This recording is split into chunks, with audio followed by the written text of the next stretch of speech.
Today, Haley and I are going to have a sewing showdown. If I have learned anything about sewing, it's that no two people do something exactly the same. So in this video, we're going to each sew something in the way that we think is right. So whose method is going to reign supreme? You're going to get to decide.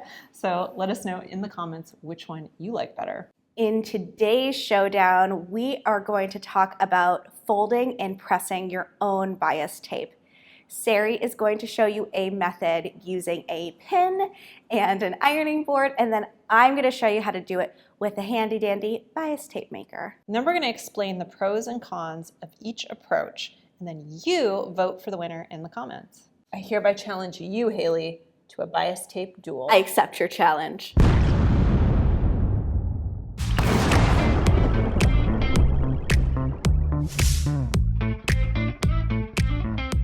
So we are going to make bias tape using just a pin and an ironing board. So what I like to do to start out is fold in the edges to meet in the middle, just so you have kind of a start. So this part we're just going to do manually. So just kind of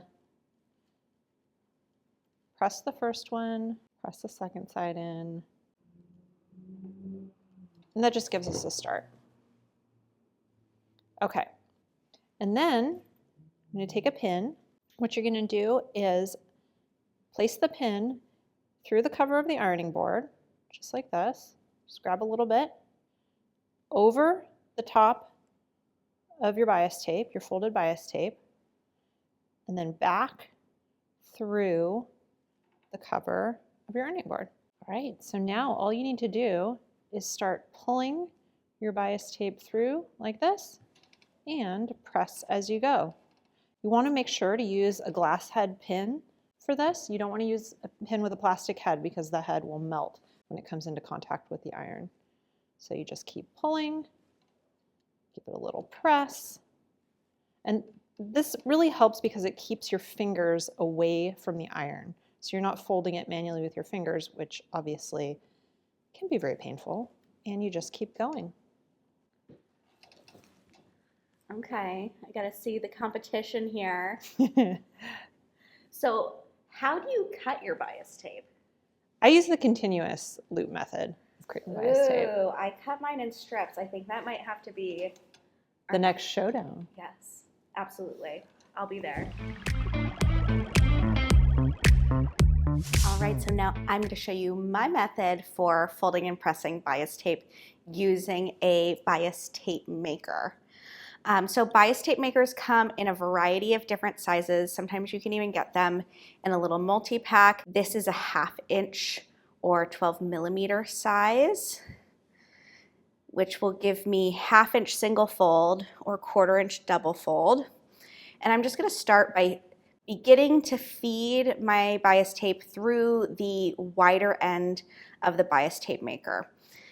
And honestly with this, the trickiest part is getting it started. I like to use a straight pin and kind of help feed it through a little bit, grab my bias tape.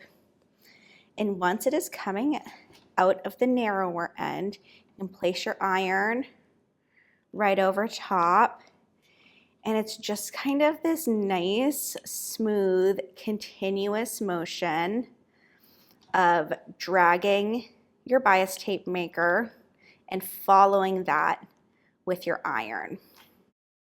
It'd be good to use a little bit of steam to encourage your fabric to hold that crease as well. And it's really just as simple as that. You can see already how perfect this bias tape is looking.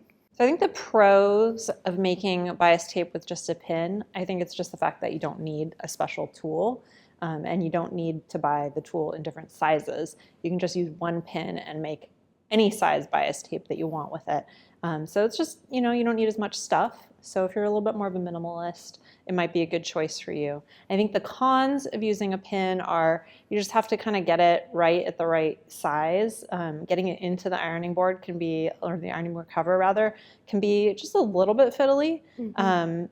And you might not get exactly 1/2 inch if you need it to be precisely a 1/2 inch.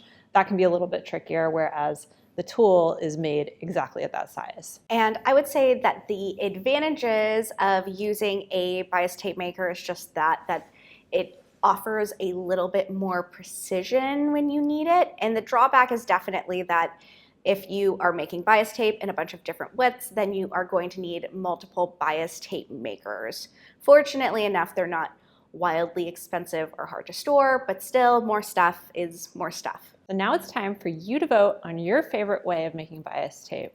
So let us know which of these techniques you like best in the comments.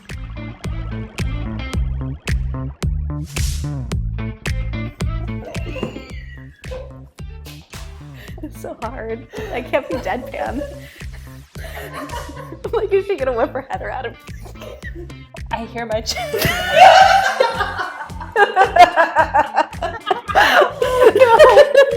I hereby challenge you, Haley, to a bias tape duel. I accept your challenge.